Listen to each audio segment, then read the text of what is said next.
Wales Bangladesh কমিউনিটির পক্ষ থেকে যথাযোগ্য মর্যাদায় ও ভাবগাম্ভীর্যের সাথে গণতন্ত্রের মাতৃভূমি নামে খ্যাত মাল্টিকালচারাল মাল্টিন্যাশনালের ব্রিটেনের কার্ডিফের ইন্টারন্যাশনাল মাদার ল্যাঙ্গুয়েজ মনিউমেন্ট তথা শহীদ মিনারে ফুলেল শ্রদ্ধা, সমবেত কণ্ঠে জাতীয় সঙ্গীত পরিবেশন ও আলোচনা সভার মাধ্যমে ১৬ ডিসেম্বর বাংলাদেশের ৫৪তম মহান বিজয় দিবস উদযাপন করা হয়েছে। কার্ডিফের সাবেক লর্ড মেয়র কাউন্সিলর ডক্টর বাবলিন মল্লিকের সভাপতিত্বে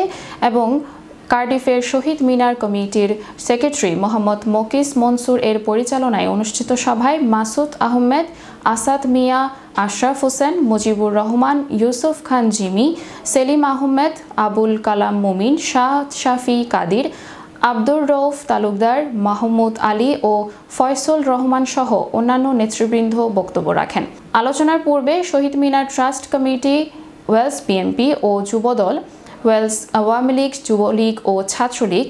গ্রেটার সিলেট কমিউনিটি ইউকে,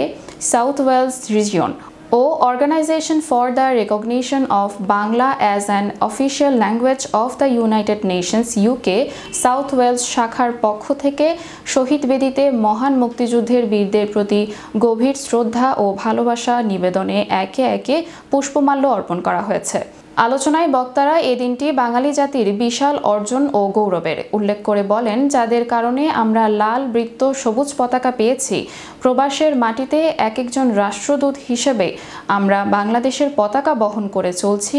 সেই সব বীরদের অবদানের কথা কৃতজ্ঞতা চিত্তে স্মরণ করা সহ সকল শহীদদের আত্মার মাগফিরাত কামনা করেছেন।